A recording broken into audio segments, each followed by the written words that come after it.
Muy buenas tardes y bienvenidos una semana más a su cita con la información local. A Castro Actualidad, hoy miércoles 17 de febrero, les adelantamos las principales noticias de este informativo en nuestro sumario. El descenso en la incidencia por COVID en nuestro municipio nos llevó el pasado viernes a pasar al grado 1 de la fase 4 y con ello a la apertura este fin de semana de los llamados servicios no esenciales y la hostelería. Ya se ha iniciado en nuestro municipio la campaña de vacunación contra la COVID-19 para mayores de 80 años. El colaborador de este programa, Antonio Romero, entrevistó a Sebastián Pérez Gallardo, secretario provincial de Izquierda Unida. El Instituto Ategua se encuentra inmerso en la celebración de las 23ª Jornadas de Orientación e Inserción Laboral. Hemos hablado con el cura párroco Ignacio Sierra Quirós, aprovechando que hoy mismo comienza la Cuaresma. En el espacio jurídico y empresarial de esta semana tenemos una entrevista a dos empresarias de nuestra localidad, Olga Salvachúa de Herbodietética Armonía y María José Muñoz de Alimentación Animal. Cerraremos haciendo un repaso a los últimos hechos relevantes de nuestro municipio con el alcalde Salvador Millán. El pasado viernes, tras la reunión del Consejo de Alertas de Salud Pública de Alto Impacto de la Junta de Andalucía, donde se evaluaron los datos de incidencia, Castro del Río pasó al grado 1 de la fase 4, lo que implicaba que el sábado podrían reabrir sus puertas tanto el llamado sector no esencial como la hostelería. Lo que sí se mantiene es el cierre perimetral del municipio, pero todo apunta a que, según los últimos datos, tras la reunión del próximo jueves, también se levante esta medida. A día de hoy, según el Instituto de Estadística de la Junta de Andalucía, hay 19 confirmados por pruebas diagnósticas en los últimos 14 días y 4 en la última semana, lo que supone una tasa de 244,6 por cada 100.000 habitantes. Además, el pasado jueves 11 de febrero se iniciaba la campaña de vacunación para mayores de 80 años en la provincia de Córdoba. En nuestro municipio, el centro de salud es el encargado de ir llamando a los interesados para citarlos y proceder a su vacunación. Por otra parte, el secretario provincial de Izquierda Unida en Córdoba, Sebastián Pérez Gallardo, visitó nuestra localidad el viernes 12 de febrero y nuestro colaborador Antonio Romero aprovechó para hacerle una entrevista. Hola, bienvenidos. En el día de hoy contamos con la presencia de Sebastián Pérez Gallardo, secretario de Organización Provincial de Izquierda Unida de Córdoba. Hemos invitado a Sebastián ya que considero que en estos momentos de crisis económica y social, la ciudad de Córdoba y los municipios de la provincia deben de estar unidos, aunando esfuerzos y sirviéndose los unos de los otros. En esta partida juega un papel fundamental la Diputación de Córdoba, de la cual Sebastián e Izquierda Unida ostentan la gobernanza. Bienvenido, Sebastián, gracias por venir. Muy buenos días y muchísimas gracias por vuestra invitación. Bueno, pues en el día de hoy, y ya llevamos tiempo sin iniciar un programa con una alegría como la que voy a manifestar, y no es otra que la adjudicación a la ciudad de Córdoba de la base logística de Ejército de Tierra, ¿verdad?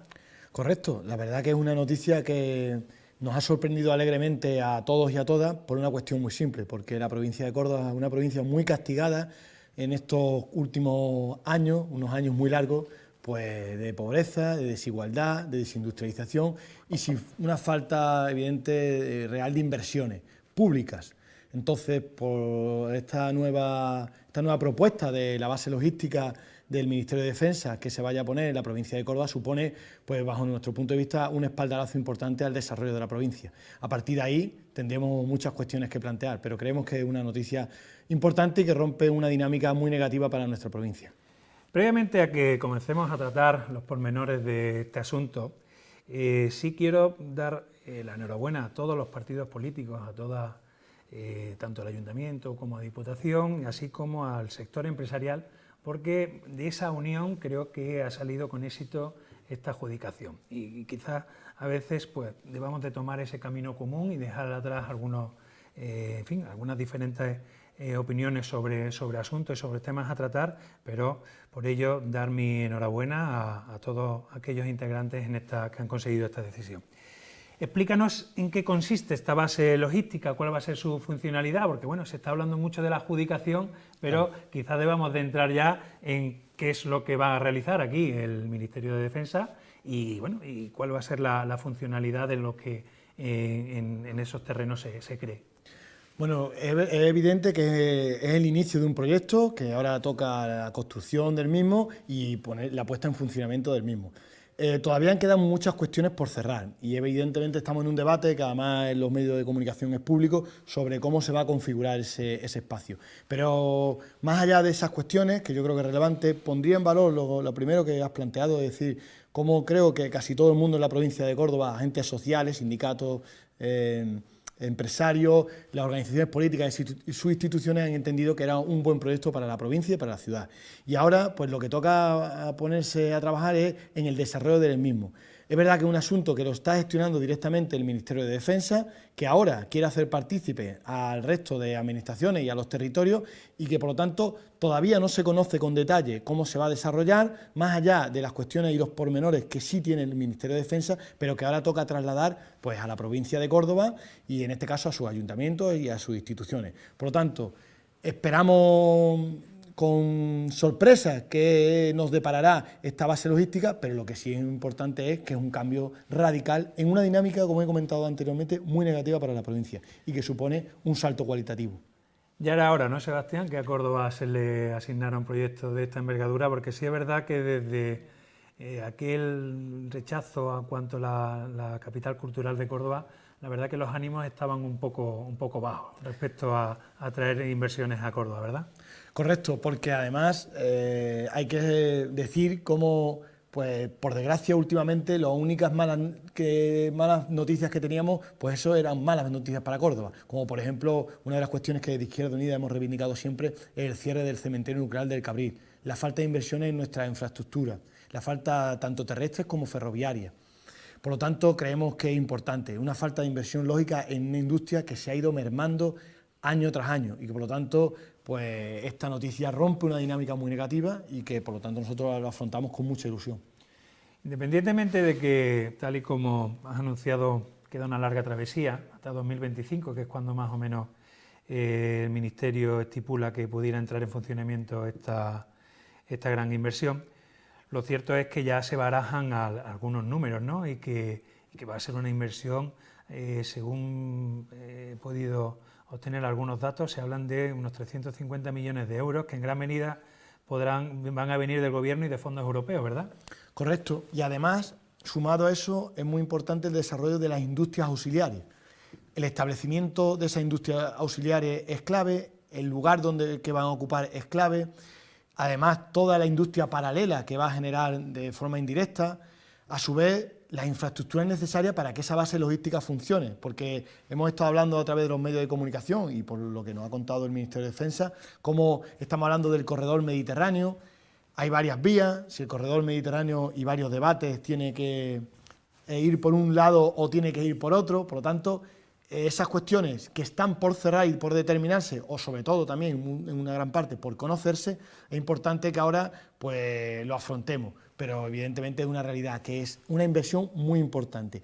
Y yo me atrevería a decir que cuanto antes sepamos cuáles son las intenciones y el desarrollo del mismo, creo que es mejor, porque el resto de inversiones que pueden llegar, creo que deberíamos afrontarla en relación a esas necesidades o a esas demandas, porque hay líneas ferroviarias que están olvidadas y que podrían activarse con una excusa perfecta, como sería, pues en este caso, pues la base logística. Por lo tanto, creo que abre un abanico muy importante y que nosotros tenemos que afrontar y que cuanto antes empiece el proceso para el cierre de ese proyecto, mejor para todos.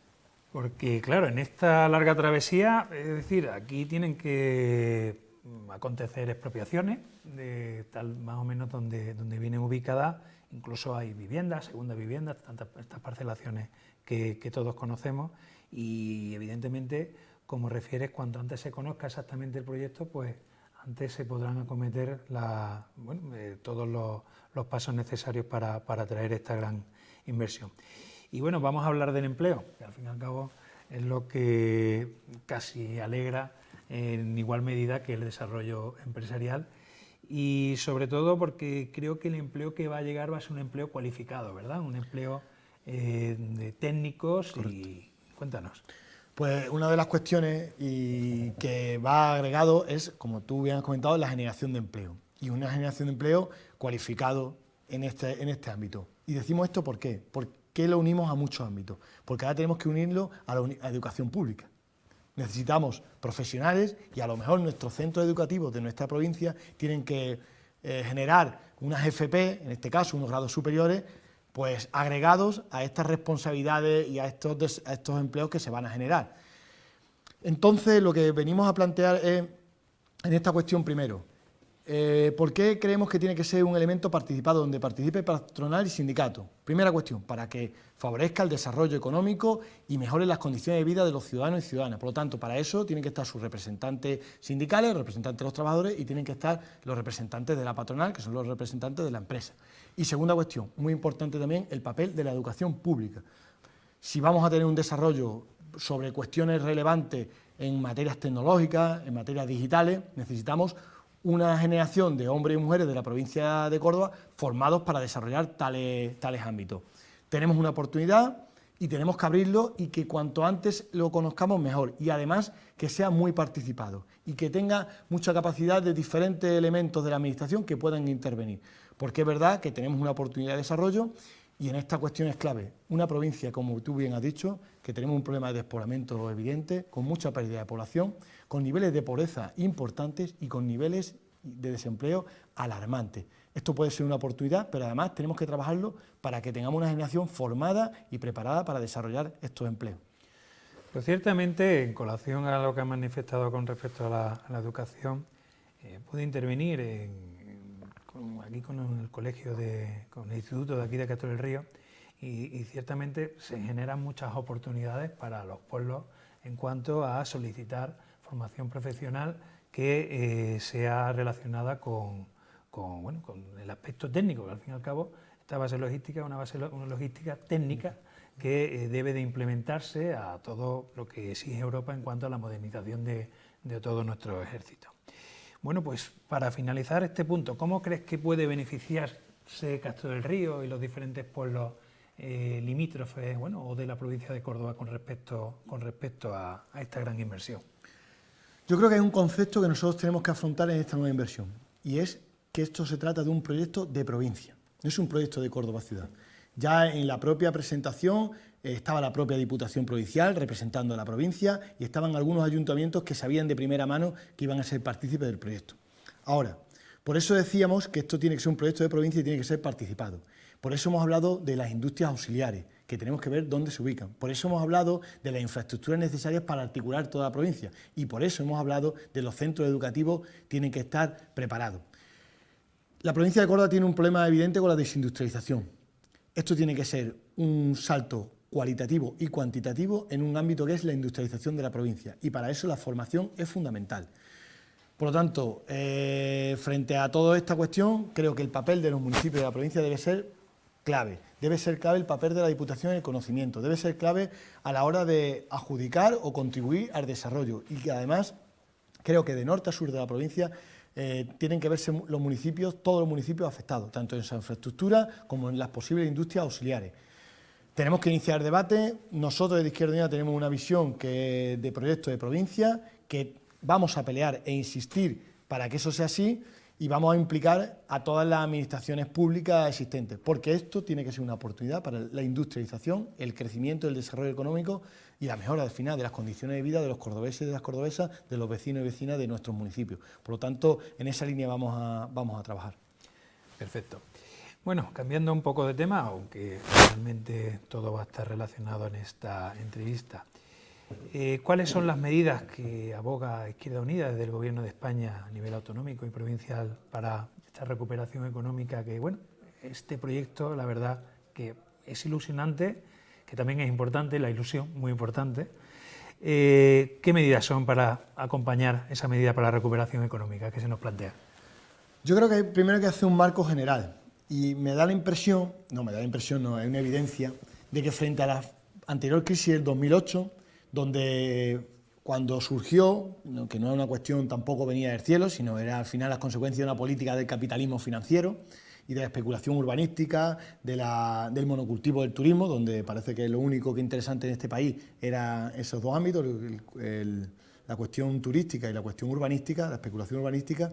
Frente a esa crisis se ha hecho una cuestión que es a la inversa. En la crisis del 2008 fueron los famosos recortes, donde hicieron que miles de pequeñas empresas desapareciesen, donde los empleos desaparecían y donde las desigualdades se multiplicaron. E incluso sumado a los recortes en la inversión pública, en servicios públicos como la educación, servicios sociales evidentes, la ley de dependencia o en la propia sanidad o en la propia administración, con menos profesionales para poder desarrollarlo. Frente a esa crisis del 2008, este gobierno, con un gobierno de coalición donde está Unidas Podemos, del cual Izquierda Unida forma parte, se ha hecho todo lo contrario y es expansivos, es decir, más inversión. Frente a recortes, más inversión. Con un elemento clave, la protección social y la protección de la economía. Se han aplicado una cuestión fundamental como han sido los ERTEs, que hacen que pequeñas y medianas empresas de este país pues, puedan mantener su estructura para el día siguiente, cuando acabe esta crisis del COVID, puedan ponerse en marcha, que ha protegido a las pequeñas y medianas empresas y a los trabajadores y a las trabajadoras. El ingreso mínimo vital, que es un elemento revolucionario, que hace que aquellas familias sin recursos puedan vivir sin ningún problema. Tercera cuestión, se han hecho un aumento importante en sanidad y en dependencia, lo que hace que favorezca la protección de nuestros vecinos y vecinas. Cuarta cuestión, que nosotros hemos y estamos planteando. También esta crisis nos ha dejado en evidencia, y no hace falta más que recordar, cuando en el mes de marzo, cuando surgió todo esto, no teníamos mascarillas. Se peleaban las instituciones europeas secuestrando aviones de países para ver quién podía tener mascarillas. Nosotros tenemos que trabajar por la reindustrialización de este país. Hay una evidencia de que no tenemos una economía productiva real y eso es una cuestión clave. Y por último, y como destacado, los recortes en sanidad, en ciencia, en investigación nos han hecho lastrar el desarrollo de este país. Gracias a todos esos profesionales y trabajadoras que han estado en primera línea, hoy podemos estar aquí, lo cual indica que nosotros tenemos que aumentar nuestra investigación, nuestra sanidad y nuestra ciencia y la tecnología. Yo creo que hay dos elementos clave para concluir esta cuestión, si te parece bien, que te voy a comentar. Y uno es cómo la clase trabajadora, la gente normal y corriente, ha sido la que ha salvado este país. Hablo desde jornaleros que estaban recogiendo nuestra alimentación en el campo, sanitarios, bomberos, guardias civiles. Y segunda cuestión, creo que esto nos deja un marco de que tenemos que cambiar nuestro modelo productivo. Necesitamos un modelo productivo donde el Estado invierta, y el Estado invierta supone que las pequeñas y medianas empresas puedan desarrollarse y que los trabajadores y las trabajadoras puedan desarrollarse. Eso creo que es una clave en relación a la crisis anterior. Esa reindustrialización creo que debiera de tener una relación discutible con la despoblación, en el sentido de que tan solo se pudiera arreglar el problema de despoblación con industria, ¿verdad? ¿Pudiera ser que esta crisis pudiera ser la oportunidad para atajar, para que las administraciones públicas atajen el problema de la despoblación? Yo creo que después de toda crisis se esconde una gran oportunidad y creo que lo que tú planteas es totalmente cierto. Tenemos una oportunidad de cambiar una dinámica que lo único que estaba haciendo es llevar a la población a las zonas de costa y a las capitales administrativas, me refiero a Madrid y poco más. Por lo tanto, nosotros tenemos que utilizar esta crisis para desarrollar nuestro núcleo urbano. Ha habido durante este año, y los podemos conocer, gente que se ha trasladado de sus ciudades a residir a sus pueblos porque podía vivir en un ambiente más tranquilo, más sosegado, sin tanto caos urbanístico ni automovilístico. Y ha dejado en evidencia, primero, que necesitamos mayores inversiones tecnológicas en nuestros municipios, en líneas de conexión a Internet, en unas conexiones muy deficientes en muchos momentos, en puntos de luz, que no tenemos los evidentes, tenemos una conexión eléctrica muy dificultosa y además lo que ha evidenciado es cómo frente a ese caos urbanístico de muchas grandes ciudades aglomeradas y donde los espacios no existen, en los municipios existen. Por lo tanto, creo que tenemos que empezar a cambiar los matices y la visión para empezar a entender que tenemos que reindustrializar nuestro país, pero para eso tenemos que reindustrializar nuestro mundo rural, nuestro desarrollo rural, que no puede ser solo dedicado a una visión turística de ir un fin de semana al pueblo y comer y visitar nuestros paisajes o nuestros monumentos, sino todo lo contrario, tiene que ser la visión de que podemos desarrollar nuestras vidas en nuestros municipios. Para eso es importante la inversión en nuestros centros de salud. Sabemos de muchos municipios que ya no tienen ni pediatras. Sabemos que tenemos que aumentar la inversión en nuestros colegios. Vemos muchas veces las clases masificadas, donde un profesor pues tiene que atender o una profesora tiene que atender a muchos alumnos. Y tenemos que invertir pues, y favorecer que las pequeñas y medianas empresas puedan desarrollar su trabajo. Pero para eso es fundamental inversión pública. Esto que hablábamos del centro logístico y de las industrias auxiliares puede ser un buen momento para llenar nuestros pueblos de industrias públicas y estatales y que favorezca el desarrollo de la economía, tanto de lo privado como de lo público. ¿Y qué medidas concretas cree que pudieran tomarse en el ámbito provincial de Córdoba para que se pudiera distribuir un poco esas empresas que se van a crear en esta gran inversión de la base logística? Bueno, pues yo creo que tenemos que ver varias cuestiones. Primero, teníamos, por poner un ejemplo, teníamos en el norte de la provincia, teníamos en la zona comarca del Guadiato, era una cuenca minera, se eliminó, y creo que ha sido una cuenca que ha tenido histórica tradición en el desarrollo de productividad real, de economía real de industria, de fabricación desde las bolsas de plástico hasta elementos de metal, porque era fundamental. También tenemos en nuestra provincia un elemento clave, que es que tenemos 8 denominaciones de origen. ¿Dónde está toda la riqueza añadida a esos recursos naturales que tenemos? ¿Por qué tenemos esos recursos naturales y la industria no está instalada en nuestra provincia? Creo que el Estado tiene que empezar a articular que los canales de comercialización, de distribución y la fabricación tienen que empezar a meterse en nuestra provincia. Y una cuestión que nosotros creemos también relevante, tenemos unos recursos naturales para poder desarrollar unas energías alternativas claves y fundamentales, y no ha habido ninguna inversión. Sabemos durante todos estos años que se ha castigado incluso la instalación de... Impuesto al sol, ¿no? Efectivamente. Tenemos una potencialidad que además genera puestos de trabajo, no contamina y un desarrollo importante. Creemos que una provincia como Córdoba, con una industria agroalimentaria fundamental. Tengo que recordar que COVAP es la segunda empresa, en este caso una cooperativa de trabajadores y de trabajadoras, es la segunda empresa en productividad de la provincia de Córdoba, lo cual viene a remarcar esa cuestión. Y un municipio como Castro, no podemos hablar de Castro sin su aceite y sus cooperativas. Por lo tanto, tenemos todo un marco abierto, pero la clave es que el Estado tiene que tomar partido. Nosotros no podemos apelar a que venga una multinacional a invertir. En este caso del centro logístico ha sido el Estado el que ha decidido invertir aquí.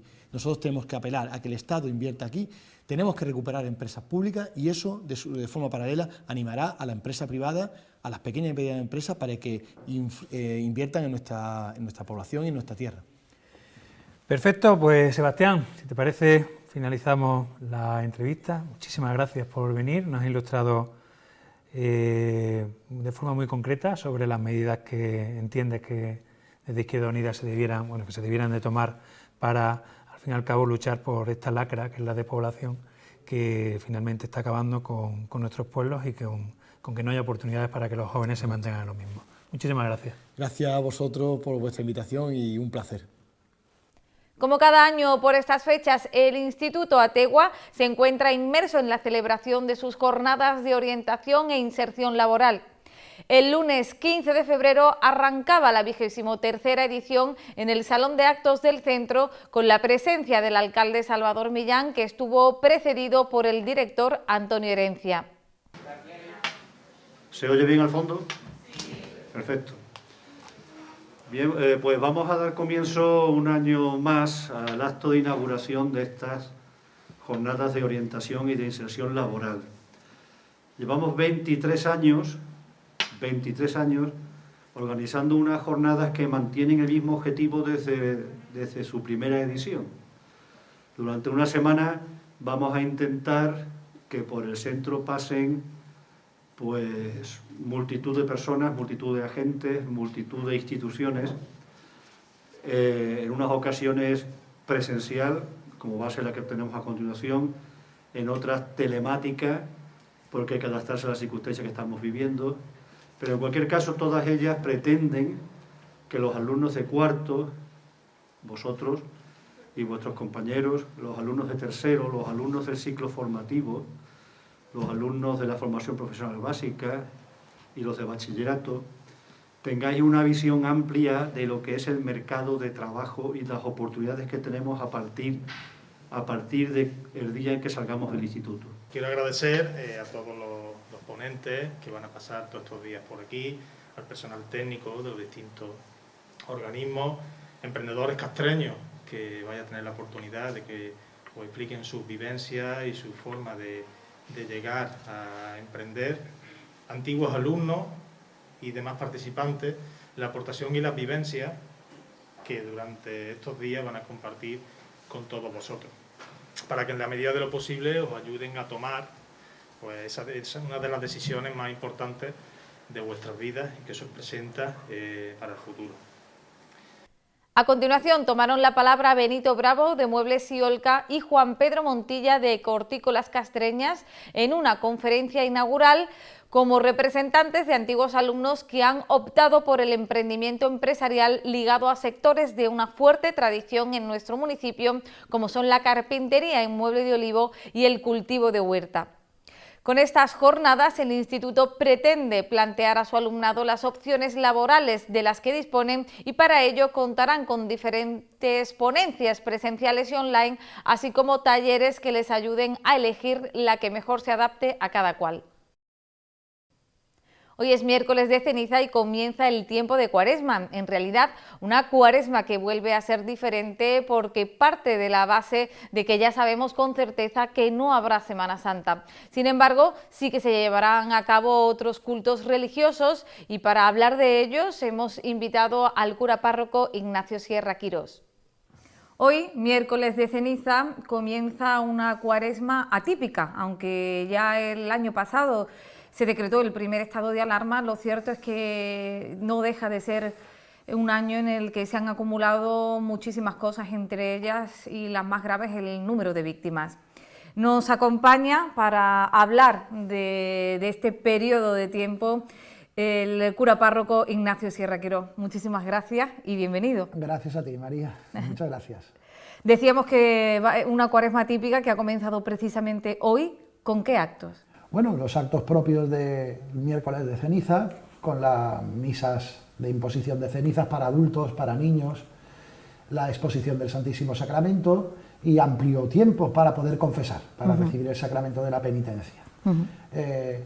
Con una multiplicación de actos y de gestos para poder cumplir el aforo y para poder atender las necesidades de tantas personas que quieren adorar al Señor, recibir este sacramental que es la ceniza y participar en la Eucaristía para comenzar este tiempo santo de preparación a la Pascua. Hasta ahí las actividades del día de hoy, pero claro, la Cuaresma es mucho más amplia y da mucho más de sí, y aunque no vaya a haber los actos, digamos, culturales que están asociados a ella, sí que desde la parroquia habrá otro tipo de actividades, ¿verdad? Sí, bueno, las actividades culturales pues ya se encargarán otros de organizarlas. Nosotros, las actividades de la parroquia de culto interno, sí que se van a mantener como todos los años, sin más variación que alguna variación propia de horario o alguna variación propia motivada por el aforo, como va a ser el caso, por ejemplo, del quinario al Santísimo Cristo de la Salud, que en lugar de celebrarse en la ermita, se va a celebrar en la parroquia de la Asunción, por motivos de aforo. De aforo, claro. Sin embargo, pues el resto de, por ejemplo, de quinarios, celebraciones, conferencias cuaresmales, catequesis, se desarrollarán como en cuaresmas anteriores, ciertamente, siempre desde un rango, ¿no?, de culto interno, de culto dentro de los templos. Vamos a celebrar las vías sacras que se vienen celebrando a lo largo de la Cuaresma en años anteriores, pero en este caso será dentro del Templo de la Asunción, claro. Pero la primera sería este mismo viernes, ¿no? Este mismo viernes tenemos la vía sacra que ofrecen todas las hermandades y cofradías del pueblo, que tradicionalmente han recorrido las estaciones clásicas y este año pues serán dentro del Templo de la Asunción, pero abierto, vamos, con el aforo limitado, lógicamente, al número de personas que caben en la Asunción, que son en torno a 80 personas que caben en la parroquia. Sin embargo, se desarrollará la predicación de la Vía Sacra y la oración de la Vía Sacra pues con normalidad. La segunda es con el Santísimo Cristo de la Salud, el viernes dentro de su quinario, igual. ¿Pero en la parroquia también? Dentro de la parroquia, sí. Con las personas, los fieles en sus bancos, y tan solo se moverá la cruz parroquial y los ciriales, o sea, una vía sacra interna. Y la tercera vía sacra que se viene celebrando dentro del marco de las 24 horas para el Señor, el sábado a mediodía, de las 24 horas para el Señor. Entonces, igual, ¿no? Cultos, catequesis, conferencias cuaresmales, lo mantenemos, quinarios, misas de regla. Nuestra intención es mantenerlo dentro de los aforos, pero con toda la normalidad. Máxime cuando se trata de, bueno, de unas celebraciones que marcan la continuidad de las hermandades. Quiero decir, es que lo que de verdad asegura la continuidad de una hermandad, la continuidad de una cofradía, no es el hecho de la procesión o del acto público penitencial en la calle. Suponte que se funda una cofradía y que todos los años le llueve. Y no sale. Que por poder ser, podría ser. Pues digo perfectamente. Yo. La hermandad no se disolvería mientras que celebre su quinario y su misa de regla. Tú imagínate, alguna locura, ¿no? Hay que tener desde luego a la sombra, ¿no? Para que te pase eso. Pero hombre, y sobre todo al que es muy cofrade, ¿no? Imagínate, ¿no? Que está lloviendo 60 semanas santas seguidas, lloviendo. Bueno, no, las hermandades continúan con su actividad, con su existencia y con su historia, porque cumplen sus actos de misa de regla, que es la función principal de un instituto, y su culto a los sagrados titulares en el interior de los templos. Por ejemplo, ¿no? Eso por poner un ejemplo. ¿Cuál es nuestra intención? Que la Eucaristía, que la predicación de la palabra de Dios, la cercanía al Señor y a la Santísima Virgen María en los actos de culto, nuestro tributo de adoración al Santísimo Sacramento, va a continuar dentro de las normas de distanciamiento, de aforo, de horarios, ¿no? Pero celebrándose, porque el cristiano, el católico, vive de la celebración. Podría darse eso que dices de los 60 años. Imagínate, ¿no? Aún así eso bajaría mucho el ánimo, ¿no? Y... Hombre, quiero decir, que es como ser del Atlético de Madrid, vamos. Pero imagino que habrá habido reuniones, ¿no? con las hermandades. Claro, hemos tenido nuestras reuniones ya, en octubre estaba todo esto. En octubre estaba sí, ya se sabía que no iba. Estábamos absolutamente convencidos de que la celebración pública en la calle no iba a ser posible, y al mismo tiempo en octubre se estaba preparando la celebración interior, que es pública pero que es interior.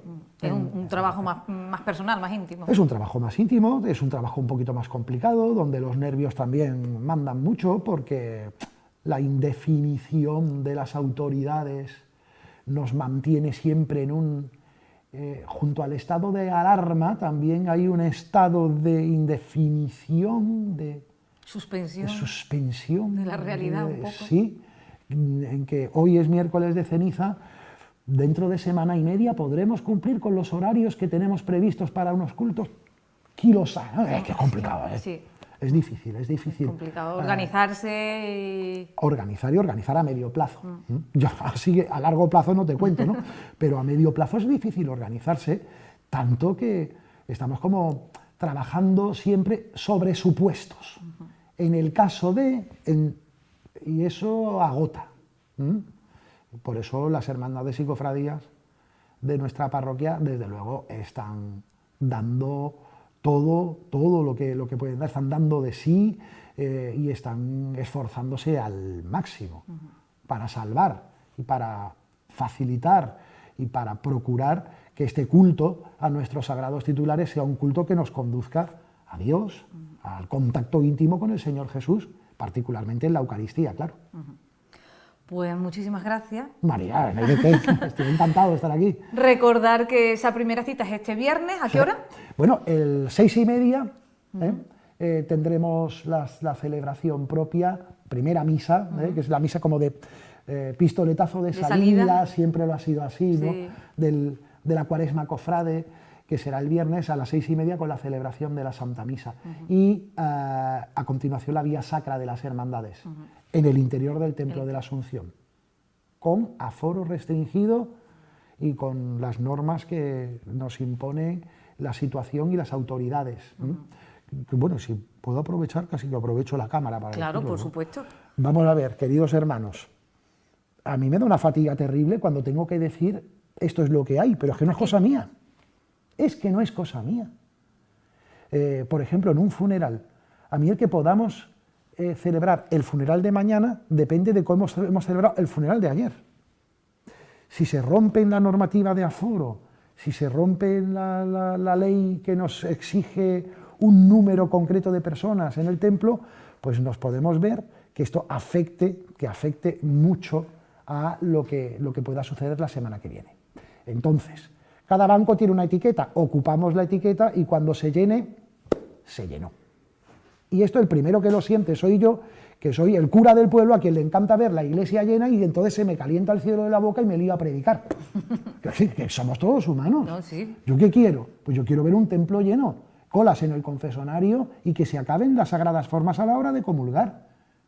De gente llena de fe que participe en la Eucaristía. ¿Qué estamos haciendo? Pues multiplicar misas como locos, claro. Decir más misas que nunca, ¿no?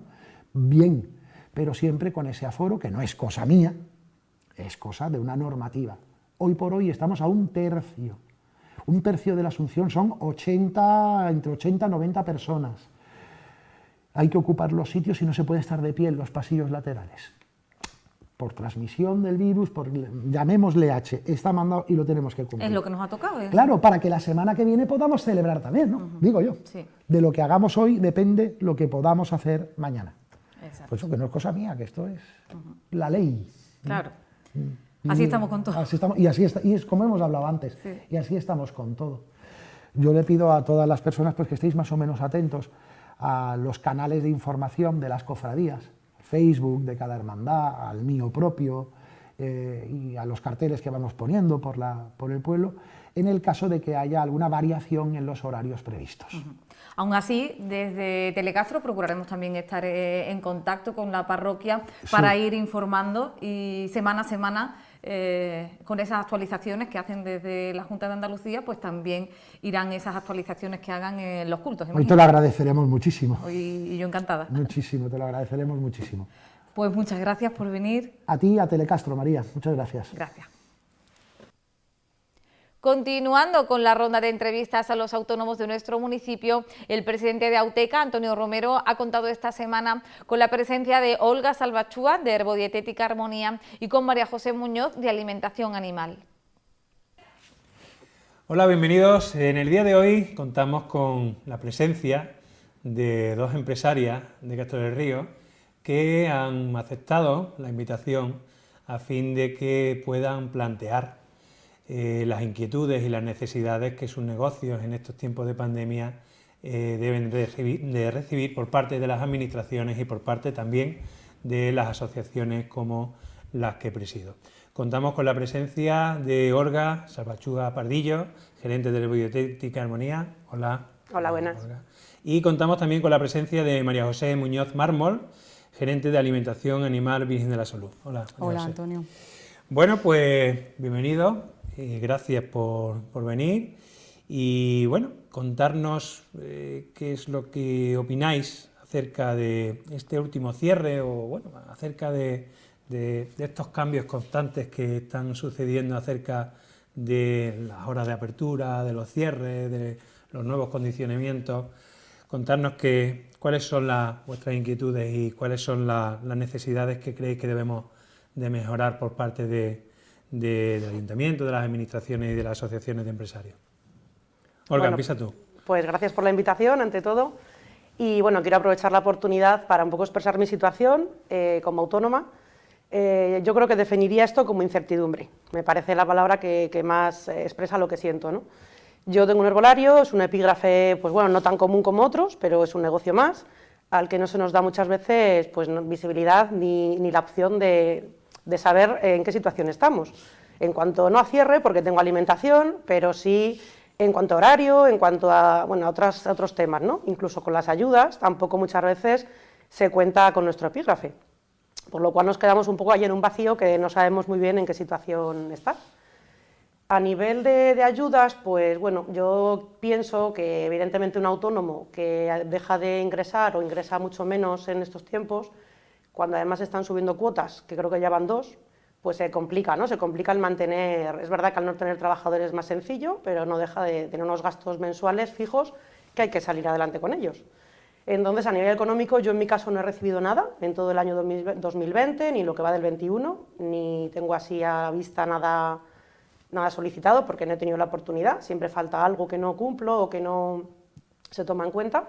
Entonces, claro, a nivel económico sí es necesario una ayuda, porque con eso ya, bueno, aparte de a lo mejor poder hacer proyectos web, como tengo en mente, porque todo se está digitalizando y todo al final, todo el cierre, pues la gente busca el producto por internet, ¿no? Y el poder gestionar una página o una plataforma o un escaparate online, al final hace falta dinero. O tienes mucho conocimiento para hacerlo tú o necesitas pagar a alguien para que te ayude, ¿no? Creo que en esa parte me parece bueno que hubiera una ayuda económica o cursos de formación, ¿no? Para hacerlo uno mismo y dar visibilidad a los comercios del pueblo. Por ejemplo, a mí se me ocurre pues eso, hacer un escaparate en una página web pública en la que los usuarios puedan entrar, ver los comercios que quieran inscribirse, ver qué productos ofrecen, ver qué ideas les aportan ¿no? frente al COVID como novedad. Por ejemplo, en mi caso, pues el reparto a domicilio, que antes no lo hacía. También hago reparto a otras localidades, porque antes también podía hacer ferias y ahora no puedo. Entonces me he encontrado con clientes que se han quedado sin mi producto. Pues bueno, pues he hecho envíos fuera de mi zona, ¿no? El tema domicilio, pues lo mismo, lo he adaptado a 2 días en semana, martes y viernes. La persona que quiere, pues se lo lleva a su casa. Todas las medidas anti-COVID que he podido, ¿no? El aforo reducido. Pero claro, yo pongo en mi mano una parte, pero no todo está en mi mano, ¿no? Cuando la gente deja de salir de su domicilio por miedo, sobre todo también por consejo del ayuntamiento, ¿no? Y de las autoridades, pues al final la gente que sale parece que se siente culpable por salir y por mucho que quieras ofrecerle ayuda, pues llega un momento en el que te encuentras que no depende solo de ti, ¿no? Esa ayuda, yo creo, visual, a nivel digital, una aplicación, una web, pues creo que ayudaría bastante como idea, ¿no? Puede haber muchas, pero... Entonces, Olga, como has dicho, no has podido acceder a ningún tipo de ayuda, ¿verdad? Nada, cero. Incluso subvención también que intenté, tampoco, no... O no, el epígrafe no cumple, o no cumple algún documento, porque piden documentos que yo no tengo que presentar por mi comercio. Siempre hay algo que no acaba de llegar. Que no casa con la no hay manera. Con la tipología de la ayuda. Porque lo cierto es que, desde mi humilde conocimiento en esta materia, que al fin y al cabo la herbodietética, es decir, no es algo de primera necesidad, ¿no? Para que evidentemente no tenga una ayuda como pudieran existir con otros tipos de negocios, ¿verdad? Es que, bueno, es un poco complejo, porque yo dentro de la herbodietética llevo como 3 temas. Está lo que es la alimentación pues, especial para intolerancias, para dietas, ¿no? Una alimentación que no es la, digamos, la normal, una alimentación ecológica. Llevo también la parte de plantas, que hablamos de plantas de la salud, plantas medicinales, algo muy bueno en este momento para reforzar el sistema inmune y apoyar a la gente que ha necesitado. Y por otro lado llevo la cosmética natural. Entonces son 3 campos en los que muchas veces pues, unos a lo mejor son más necesarios que otros y también me encuentro con esa duda de qué puedo vender, qué no puedo vender, en qué momento. Es complicado. Vale. Y bueno, finalmente es decir, independientemente de que bueno, se pueda considerar la herbodietética ya sea de primera necesidad o lo cierto es que las ventas habrán bajado muchísimo, ¿verdad? Claro, esto es ahora sobrevivir. Yo digo que ahora es reducir gastos para intentar sobrevivir. Y bueno, ya te digo, yo como estoy limitada a ferias, tengo 2 puntos de venta, pero uno de ellos, que es el mercado municipal, también está pues, con un aforo muy reducido, estamos al 30% de ocupación y es complicado también, ¿no? Porque nos encontramos también atados en ese sentido, ¿no? Tampoco hay una visibilidad del comercio allí y se complica todo, la verdad. Vale, pues si te parece, seguimos ahora contigo, Olga. María José, ¿qué tal? Bienvenida. Hola, Gracias por venir. Tú regentas un negocio de alimentación animal, ¿verdad? Sí.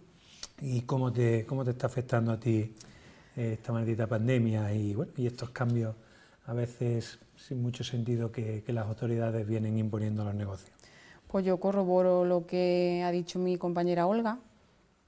Las ayudas no han beneficiado nada a este sector por parte del ayuntamiento y veo un cambio drástico de horario, una restricción horaria de repente, repentina, que en ningún momento durante la pandemia, inclusive el confinamiento, hemos tenido, porque somos alimentación animal y somos esencial, y ahora pues tenemos esta restricción. Me afecta porque el 40% de las ventas las hago de 6 a 8, cuando mis clientes terminan su horario laboral en el campo, y ahora pues con el cierre a las 6 de la tarde, pues me veo afectada al 40% de las ventas. O sea, entonces, es decir, ¿y por qué esa restricción se ha producido cuando se ha producido la semana pasada o cuándo se ha producido? Sí, se produjo el día 3 de febrero, que nos avisaron, nos notificaron por vía Facebook, tan de repente, y no sé este cambio quién le ha decidido, porque en ningún pueblo de la provincia de Córdoba pues tienen este tipo de restricción horaria. Y es decir, tampoco entiendo que por tu tipología de negocio tampoco has recibido ningún tipo de ayuda, ¿verdad? No, ninguna. Y me imagino que las ventas habrán bajado también drásticamente, ¿verdad? Las ventas han bajado un 40%. Un 40%. Sí. ¿Qué medidas son las que crees que el ayuntamiento o las asociaciones de empresarios debieran de tomar para contrarrestar estas pérdidas que vienen acaeciendo a vuestros negocios? Pues lo que te he dicho del horario, que no pongan esa clase de restricción, porque yo tengo las ventas a partir de las 6 de la tarde. Y yo, lo que es mi sector, pues nada más. Tan solo pido eso, que se devuelva el horario que teníamos laboral antes hasta las 8, mínimo. Perfecto.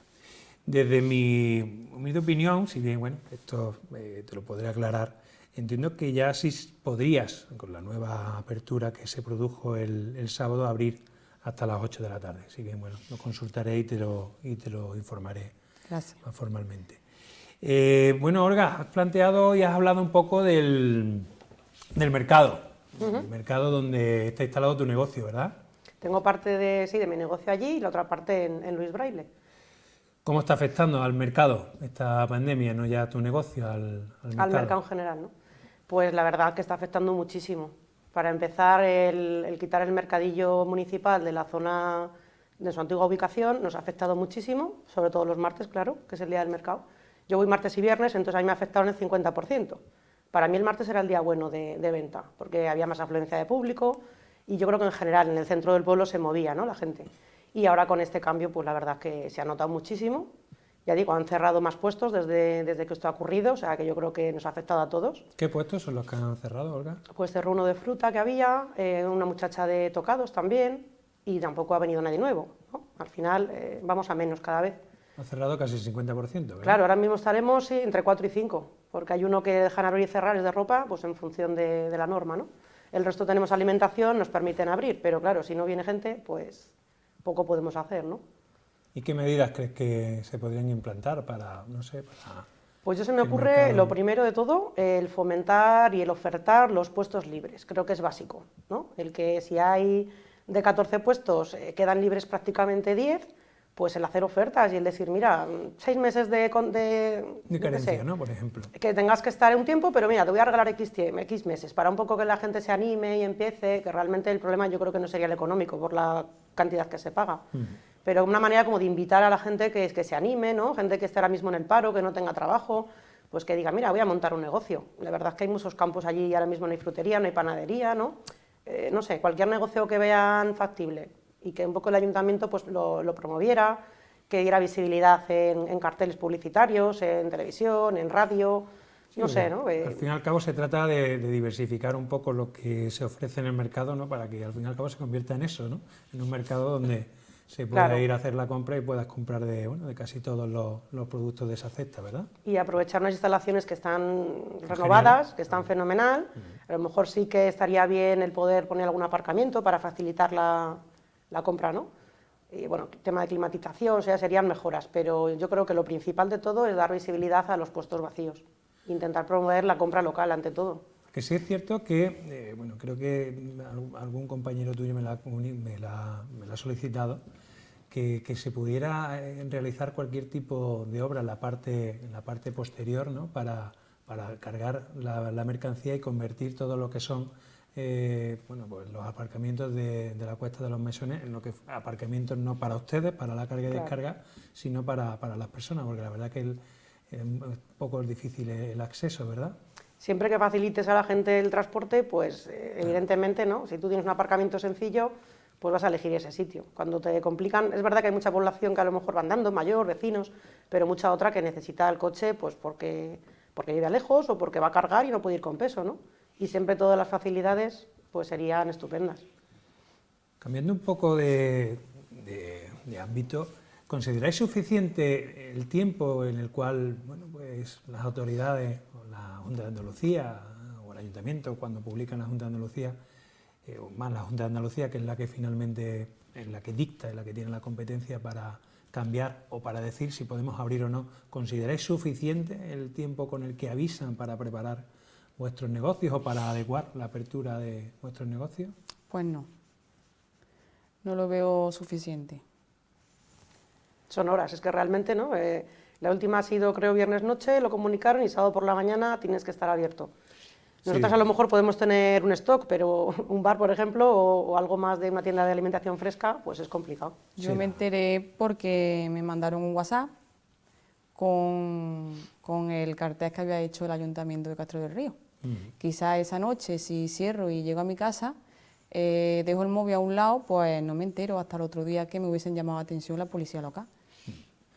La verdad que sí, desde aquí, bueno, pues hay varios compañeros, prefiero empresarios que gestan hostelería, y lo cierto que fue un poco caótico lo de esta semana, porque al comunicarle el viernes se tuvieron que ir el viernes por la noche a limpiar, a preparar comida, a encender botelleros, porque la luz no está para evidentemente tenerlo toda esta semana, más de una semana, creo que fueron 10 días que han estado cerrados, y la verdad que, bueno, no entendemos por qué desde Auteca no se entiende por qué se estaba previsto la reunión para el jueves, porque, bueno, lo aplazaron para el viernes, es decir, y tomaron la decisión el viernes por la tarde, es decir, ya podían reunirse por la mañana, que creo que sus agendas se los podría permitir, y dictar la resolución por lo menos para que tuvieran el día del viernes.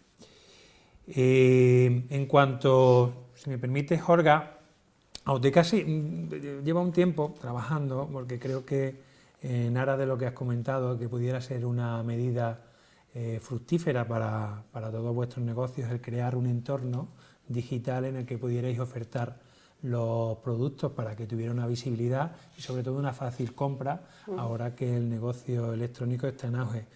Hemos solicitado unos presupuestos y hemos solicitado una ayuda, porque sí es cierto que la medida es maravillosa, pero está la creación y luego el mantenimiento de la misma, porque es decir, nosotros al fin y al cabo nos tenemos que dedicar a llevar nuestros negocios, y que ya cuesta trabajo en abrir, en vender y en cerrar, pero ya en ocuparnos en actualizar esa página.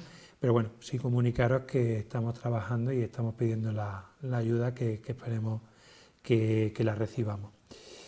¿Algo más que queráis comentar? A nivel de esto que comentas, yo creo que lo importante al final es como arrancar, crear, ¿no? Que es la inversión gorda, y luego ya los comercios que queramos o que decidan quedarse con esa idea y esa plataforma, pues bueno, que aporten también su granito de arena y se mantenga entre todos, ¿no? Creo que al final es también un poco cada uno... Sí, finalmente, eso es decir, tenemos que hacer... El que quiera usar algo, pues también, oye, que aporte, ¿no? Un híbrido, es decir, entre un poco de, evidentemente, una financiación pública, pero que finalmente también pongamos los que efectivamente se nutran o se aprovechen de ese tipo de plataformas, que finalmente la vayan financiando. Hacer como una especie de comunidad, no sé, algo que al final todo el mundo participe. Sí, lo que proponemos es decir, que se haga con una financiación pública, evidentemente, como tú bien dices, ese golpe inicial de ese informático y demás, y que después desde Auteca, ¿vale?, pues se conviertan un poco de, bueno, administrador y que vaya cobrando una cuota a esos participantes o a esas personas que se quieran para poder gestionar. Es lo que estamos y bueno, en los próximos días podremos, pero evidentemente hay que hacer una cantidad, un desembolso inicial que es importante para hacer algo en condiciones, porque lo que no vamos a hacer es algo que evidentemente tenga carencias desde el inicio. Incluso se me ocurre eso, aprovechar ya después que esa plataforma se cree, pues para hacer campañas de comercio, hacer concursos de lluvia de ideas, no solo de tiendas, sino que también el público opine qué un poco para dinamizar tienen, todo qué se les puede ofrecer, local. ¿no? Yo creo que podría darse un uso muy variado. Perfecto. María José, ¿quieres añadir algo más? Pues no, Antonio. Vale, perfecto. Bueno, pues muchísimas gracias por venir y nada, desde Auteca nada más que deciros que estamos dispuestos como en este momento a contar con vuestra opinión y que evidentemente sois los que conocéis de primera mano cuáles son las necesidades de los autónomos y empresarios. Muchas gracias. Yo quiero dar las gracias a Auteca y desde luego a toda la clientela que está apoyándonos en estos momentos, que también hay mucha gente que es consciente de la situación y también están ahí. Así que gracias. Ahora una pausa para la publicidad y a la vuelta repasaremos con el alcalde los temas de interés de esta última semana.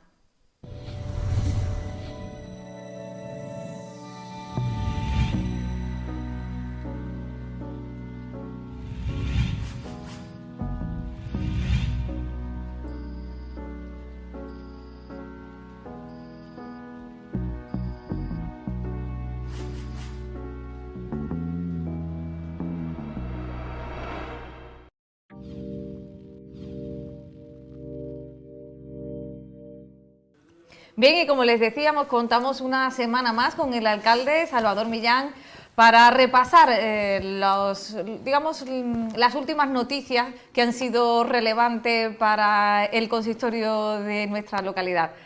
Salva, muchísimas gracias y bienvenido. Buenos días, María, y gracias por invitarme a esta casa.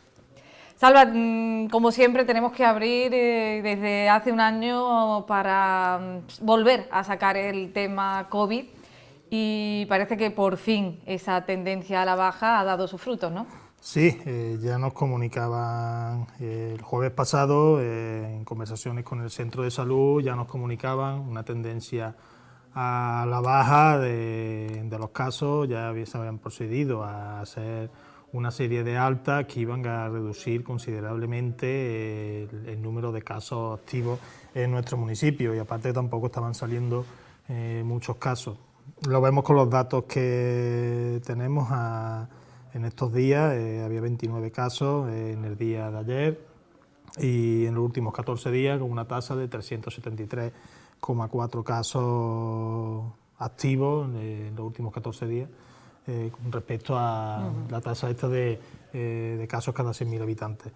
Y después en los últimos 14 días vemos que los casos son 4, es decir, que la tendencia sigue descendente y que no están saliendo ya casos en nuestro municipio, lo que indica que en unos días o en una semana se espera que se elimine la totalidad de los casos activos que vayan saliendo y esperemos volver pronto a una normalidad. Este jueves se reúne el Comité Territorial de Salud Pública. Que recordemos que ha variado, ¿no?, su periodicidad. Sí, ha variado, antes se reunían jueves y lunes y las medidas se tomaban para 14 días.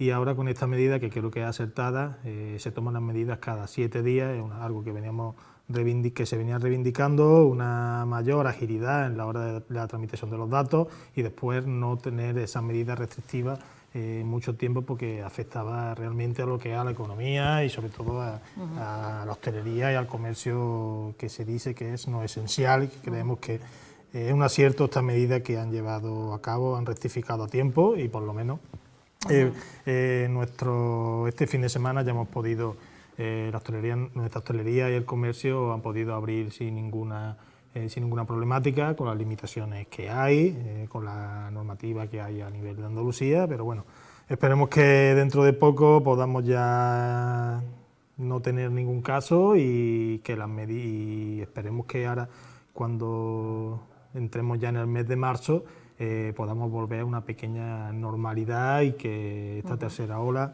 la dejemos, se quede atrás y esperemos que iniciar ya la primavera con otras ganas y otra ilusión para avanzar y empezar este año 2021. Eso también se ha traducido en que se han abierto servicios municipales como la Escuela Municipal de Música y también las actividades deportivas, ¿no? Sí, ya lo dijimos en su momento, en enero cerramos, todavía no estábamos por encima de la tasa, pero decidimos cortar, bueno, según los datos que tenemos nosotros, sí, estamos por encima de 500 casos por cada 100.000 habitantes, decidimos pues cerrar las instalaciones también porque la tendencia era creciente. En este caso, el jueves, el viernes cuando se reunió el Comité de Salud Pública para tomar las medidas, estábamos en una tasa por encima de 500, pero por debajo de 1.000, pero la tendencia era a la baja, entonces ya decidimos que a partir del lunes ya iban a volver a abrir las instalaciones, a prestar los servicios que se van prestando, como en el pabellón municipal, donde hay muchos usuarios que durante todo este tiempo pues, se han visto afectados, pero que entendemos que eran medidas necesarias debido al trasiego de personas que pasan por allí todos los días. La escuela de música pues vuelve también a la normalidad con las clases presenciales, con las limitaciones que hay, reducción de personas. También la biblioteca también vuelve a una cierta normalidad con las restricciones que hay. Luego pues las sesiones, espacios públicos, asociaciones, también vuelta a la normalidad, siempre con las medidas, con el compromiso que adquieren ellas para la utilización de esas instalaciones. E intentar poco a poco, lo que he dicho antes, intentar poco a poco que vayamos volviendo a una normalidad, una cierta normalidad, y que las personas y todos los ciudadanos pues, puedan disfrutar de los servicios de su ayuntamiento y afrontar esta nueva etapa, dejar la tercera ola atrás y afrontar una nueva etapa con otra ganas. Recientemente también se ha iniciado en nuestro municipio la vacunación a los mayores de 80 años. ¿Se tienen algunos datos desde el ayuntamiento? No, estuve hablando la semana pasada con Isabel Orsay, directora del centro de salud, nos comunicó que iban a empezar ya a vacunar a las personas mayores de 80 años. No nos han dado datos de a cuántas personas han vacunado, pero sí es cierto que se está iniciando ya esa vacunación, empiezan de mayor edad a menor, y esperemos que en poco tiempo se realicen todas esas vacunaciones a los que afecta más gravemente este virus y que se ha llevado vida por delante, sobre todo a personas de avanzada edad. Y en este caso, pues esperemos que por lo menos podamos tener dentro de unos meses a todos nuestras personas mayores, todos vacunados, y que se inicie ya el proceso para dar también la vacunación, para hacer también la vacunación al resto de población, y que en el menor tiempo posible podamos tener a un mayor porcentaje de ciudadanos vacunados para afrontar ya y vivir un poco toda esta situación de una forma distinta. Esperemos que sí, esperemos que no tengamos que hablar de una cuarta ola. Pero cambiando de tema, alcalde, hubo una reunión con Inmaculada Troncoso, que lleva en la Junta de Andalucía las áreas de educación y deporte, y también estuvieron contigo los responsables de estas mismas áreas en nuestro ayuntamiento, ¿no?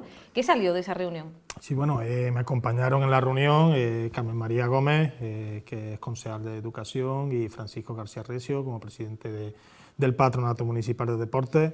En cuestión de deportes, porque se le planteó una serie de necesidades que habíamos detectado en todas las instalaciones deportivas. Se le planteó que desde a nivel municipal, desde el ayuntamiento, se había hecho una gran inversión y una gran mejora en todas las instalaciones deportivas, y que la Junta de Andalucía tenía que dar ese empujoncito para ayudarnos a mantener todas nuestras instalaciones. El año pasado ya se invirtió en el cambio del césped, también en mejora del pabellón, con la nueva sala del gimnasio también se ha readaptado todo debido a las circunstancias que tenemos. Se reparó también las goteras del pabellón, que desde su inicio pues estaban afectando gravemente a lo que son las instalaciones, a la estructura. Y lo que se le plantea son una serie de ayudas para que todas las instituciones pues, puedan participar y tener unas instalaciones lo mejores posible. También hay que tener en cuenta que hay una serie de instalaciones, como son las pistas de tenis, por ejemplo, que ya están muy antiguas, que están deterioradas, y lo que se trata, pues, a ver de qué manera ellos nos podían ayudar a solventar estos problemas y a mejorar nuestras instalaciones, de lo que se trata. El tenis, además, que es una práctica que ahora con el COVID ha resurgido debido a que es muy segura su práctica, ¿no? Sí, en realidad muy seguras son porque no es un deporte de conjunto, de contacto, sino que son deportes individuales, y entendemos que proliferen este tipo de deportes y que ayude, que el deporte es sano, el deporte es vida y hay que apostar por él. Fue lo que se le planteó. ¿Y en cuanto a educación? En cuanto a educación, pues bueno, venimos solicitando, ya detectamos que en el Llano del Espinar el servicio de educación infantil de 0 a 3 años, de guardería, pues no se estaba prestando, y si se estaba prestando era con otro tipo de programas que no eran los adecuados para la realización para prestar ese servicio. Se ha presentado en noviembre la solicitud de una apertura de un ciclo de escuela infantil de 0 a 3 años en el Llano del Espinar, para dar cobertura a una serie de familias que lo necesitan y que claro, el Llano del Espinar está a 18 kilómetros de Castro del Río. No es lo mismo estar a 1, 2, 3 kilómetros y aparte tener accesos más fáciles que los que hay.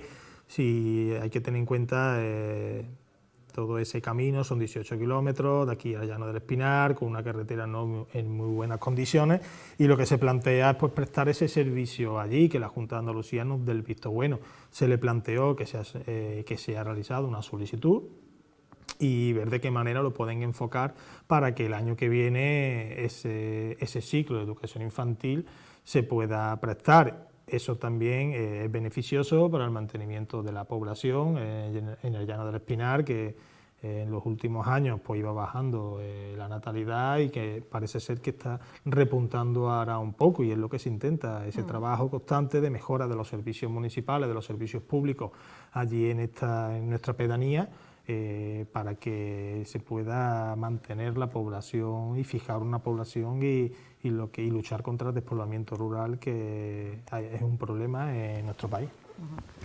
Otro servicio público municipal que se ha visto beneficiado en los últimos días ha sido la biblioteca municipal, ¿no? Gracias a un programa de empleo de la Diputación. Sí, el programa Tu Primer Empleo de la Diputación de Córdoba, este año pues lo hemos solicitado y hemos tenido la suerte de que Francisco Romero pues ha podido acceder a este empleo que les permite pues desarrollar una serie de actitudes y darle la facilidad para adaptarse a lo que es la vida laboral, y de verdad que es una alegría que ellos con las dificultades que tienen se les pueda dar ese empujón que necesitan y facilitarles una inserción laboral para que ellos puedan ser dependientes de sí mismos y facilitarles prácticamente lo que es la vida. Y la verdad que estamos muy contentos y él está bastante contento por lo que me cuentan. Y bueno, esperemos que podamos seguir con estos tipos desde la Diputación, se siga apostando por estos programas para dar ese empujoncito que muchas veces hace falta y que la verdad que viene bastante bien para todos. Alcalde, ha habido otra reunión bastante relevante y ha sido una mantenida, también telemática, por cierto, con ADECUA, para abordar el tema de las comunidades energéticas locales. Cuéntanos un poco qué consiste este proyecto. Bueno, este proyecto ya venía de hace unos meses, veníamos hablando de él, había que enfocarlo también con todos los problemas que hay en todas las instituciones, pues no se había avanzado mucho y el otro día mantuvimos una reunión para ver de qué manera lo podíamos enfocar. Las comunidades locales de energía, lo que se trata es de aprovechar los espacios que hay, los tejados de viviendas, de polígonos industriales, de naves, para crear una especie de comunidades que permitan aprovechar esa energía solar y abaratar sobre todo el precio del coste de la luz. ¿Vale? Desde el Ayuntamiento pues, nos hemos comprometido a participar en este programa que anteriormente eran para poblaciones inferiores a 5.000 habitantes y ahora Castro del Río y Baena y Cartella se van a sumar en principio a este programa para dar ese empujón y que se pueden generar pues, empleo y sobre todo abaratar el coste de la luz y beneficiar y crear esas sinergias que económicamente van a ser beneficiosas. Estamos pendientes de mandarle una especie de boceto de las zonas que creemos que pueden ser interesantes para la creación de estas comunidades locales de energía, donde van a participar también entes privados, entes públicos, y esperemos que poder desarrollar esto en un proceso que va a ser largo, que no es a corto plazo, no vamos a un plazo medio largo, pero que esas sinergias cuando se aprovechen pueden ser bastante beneficiosas. Para todo el municipio, me refiero, ¿cualquier vecino de la localidad se puede beneficiar o solo algunos determinados, en plan comercios?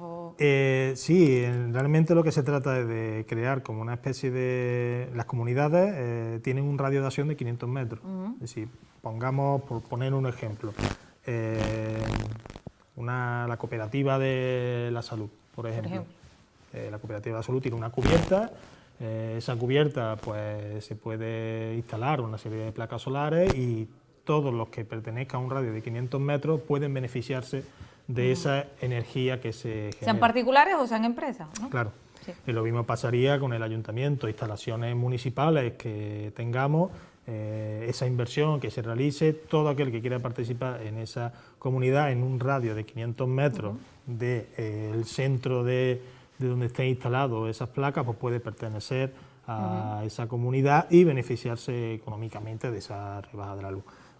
Es complicado, es un proceso bastante amplio y que, lo que te digo, puede traer beneficios grandes a nuestro municipio y creemos, por lo que nos han dicho, es el futuro, sobre todo debido a la problemática que hay de espacio, sobre todo para la creación de plantas solares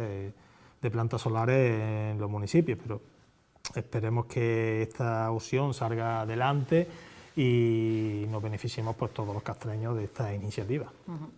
Alcalde, el Ayuntamiento recientemente ha recibido una importante suma por parte de la Diputación para facilitar su liquidez, ¿no?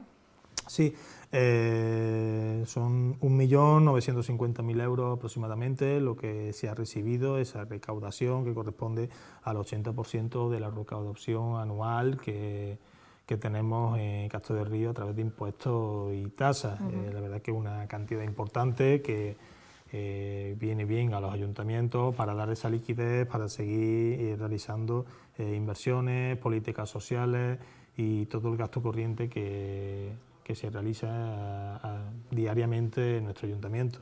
La Diputación apuesta una vez más por su ayuntamiento, que para eso está realmente, y la verdad que es una grata noticia que iniciemos el año con estas dificultades que nos encontramos ahora encontrarnos con esto para iniciar esas inversiones y darle también liquidez también, que ese dinero también se transfiera en forma de inversiones, sobre todo al municipio de Castro del Río para la generación de empleo y la generación de riqueza, que es lo que se trata realmente.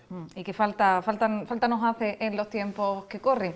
Y hablando precisamente de los tiempos que corren, hoy comienza la Cuaresma, hoy es miércoles de ceniza y ya hemos visto, ¿no?, la iniciativa de esas fotografías de nuestra Semana Santa que inundan las calles de nuestro pueblo. Pero hay otras actividades que se van a quedar atrás, pero ¿qué va a pasar, por ejemplo, con la revista Cruce de Guiones? Bueno, pues con respecto a la actividad, a la fotografía que se ha iniciado, que se han puesto por distintos puntos del pueblo, un proyecto que se quedó en el tintero el año pasado, que ya estaba preparado, pero que este año, pues, con tiempo suficiente se ha podido realizar. Y con respecto a las actividades de Semana Santa, pues desgraciadamente este año pues tampoco habrá Semana Santa por las previsiones que hay, pero sí queremos apostar por no perder nuestras tradiciones. La revista Cruce de Guiones se va a trabajar en ella para poder sacarla, y todas esas aportaciones que realizan todos los años todos aquellos interesados, pues poder sacarlo y darle esa ventanita que todos los años se les da a nuestra Semana Santa, y que puedan participar todos los castreños y castreñas que quieran en ella. La sacaremos como hicimos el año pasado, tendremos que reinventarnos en una serie de actividades en esta festividad. Y hombre, el año pasado estábamos en un estado de alarma donde no se podía salir. Este año es algo distinto, tenemos unas limitaciones, pero no tenemos esas limitaciones que teníamos el año pasado. Hay que ver y tenemos que estar trabajando durante este mes y pico que nos queda, para ver también, depende de las circunstancias que haya, cuáles son las actividades que se podrían organizar para nuestra Semana Santa. Imagino que uno de los puntos de mira será también el certamen gastronómico Bacalao de Semana Santa, ¿no? Exacto, estamos en ello todavía. Ahí. Estamos en ello, es que es complicado, es difícil, sí. Pero bueno, planificar a largo plazo. Hay que planificarlo. Llevamos un año, 11 meses prácticamente, planificando todo a corto plazo, porque de nada sirve planificarlo a largo plazo, porque se te descuadran todos los esquemas que tengas planteado. Entonces hay que planificar todas las actividades a corto plazo y tener siempre la posibilidad de suspenderlo o realizarlo para intentar hacer las actividades que no se pierdan, las actividades de nuestro pueblo y nuestras tradiciones, que en este tiempo que nos ha tocado vivir, pues la verdad que le está afectando gravemente. Y alcalde, para ir cerrando, no queríamos dejar pasar la oportunidad de aclarar ese momento de alerta que se generó hace unas noches, ¿no? Sí, la verdad que el pasado jueves se creó un poco de psicosis por unos hechos que ocurrieron y que, nos avisan de que, por lo visto, en pueblos de alrededor se había dado una serie de hechos donde había ocurrido algunos hechos relacionados con algún secuestro de niños. No teníamos claro, no había claro realmente qué es lo que había, y se produjo una denuncia aquí en la jefatura de policía, en el ayuntamiento, y bueno, intentamos llevarlo con calma y esclarecer un poco los hechos antes de informar, pero al cabo de las horas comenzaron a rular pues mensajes, publicaciones por Facebook sobre unos hechos que habían ocurrido, y decidimos a realizar una comunicación por parte del ayuntamiento para calmar a la población en este sentido de que se estaban investigando los hechos, a ver qué es lo que había pasado. Es verdad que todo se descontroló un poco y se creó una pequeña psicosis que luego se hicieron eco distintos medios de comunicación que la verdad que tendrían que haber contrastado las informaciones antes de publicar nada, porque veníamos no era solo en Castro de Río, sino que había ocurrido en otros pueblos de la provincia, donde había también donde esas publicaciones también se habían realizado, no solo en Castro de Río. Y bueno, en el momento que ya durante el fin de semana se pudo contactar con las distintas fuerzas y cuerpos de seguridad, pues contactamos que en algunos casos se consideran bulos que estaban saliendo o informaciones que no estaban realmente, no eran realmente lo que había ocurrido. ¿Vale?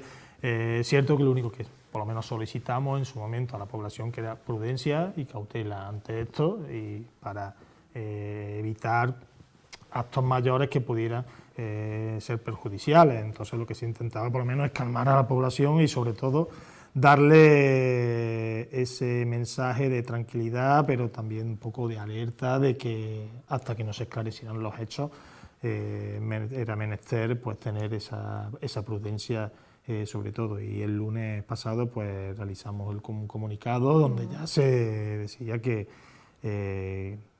que se habría creado una pequeña alarma sobre eso y que no había peligro ninguno, y informando un poco también sobre las situaciones que habían generado todo esto a través de comunicados de otros ayuntamientos donde se hablaba de este tema que había y que al final pues no se ha quedado en nada.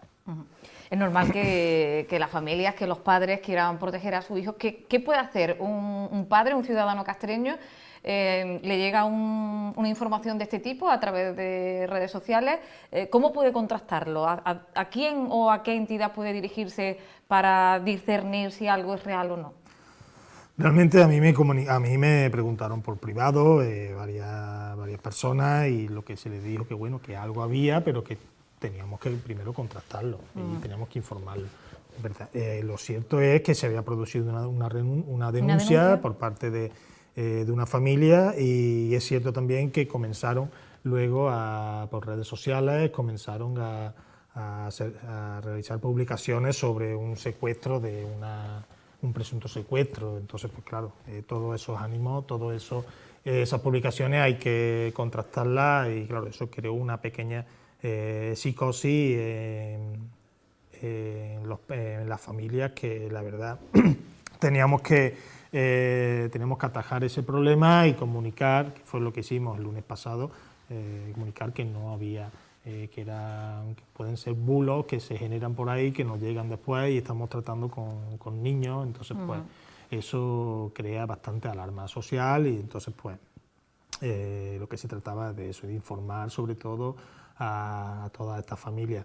Se puede contactar con la policía local o con la Guardia Civil, donde ellos te informan realmente. Nosotros lo primero que hicimos es ponernos en contacto con ellos y que nos informaran realmente lo que había pasado, y no se tenía constancia de que esas denuncias fueran verdaderas, las que habían pasado en otro municipio. En Castro sí es verdad que se había producido una denuncia sobre esos hechos, ¿vale? Por otro lado, también es lógico pensar que en caso de que hubiera una situación grave de peligro real para los menores de nuestro municipio, probablemente las propias instituciones se harían cargo de informar, ¿no? Claro, por eso mismo realizamos el comunicado el pasado jueves, porque si hay una denuncia y hasta que se clarifiquen los hechos, nuestro deber sobre todo es informar de que, aunque esas informaciones estén produciéndose por las redes sociales, que son a veces muy puñeteras, pues habría que calmar un poco los ánimos, informales, sobre todo prudencia a la hora de los próximos días, que se tenga un poco de prudencia a la hora de salir, hasta que se clarifiquen los hechos, que por lo que sabemos al final han quedado en nada. Pues alcalde, gracias una semana más, pues y bueno, esperemos que en próximos encuentros que tengamos muchas mejores noticias. Muchas gracias. Gracias a ti, María. Y dentro de la agenda de esta semana, recuerden que este viernes 19 de febrero a las 6:30 de la tarde, 18:30, habrá misa en la parroquia de la Asunción, y a continuación, allí mismo, a las 19:15, 7:15 de la tarde, el Vía Crucis que cada año organizan las hermandades de nuestra localidad. El aforo será limitado, tal y como nos ha contado el cura párroco Ignacio Sierra, debido a las medidas anti-COVID. Y bien, por mi parte nada más, recordarles que pueden mantenerse informados a través de nuestra página web telecastro.net, o bien seguirnos a través de las redes sociales Facebook, Twitter, YouTube e Instagram. Nosotros nos vemos el próximo miércoles. Hasta entonces, que pasen una muy feliz semana.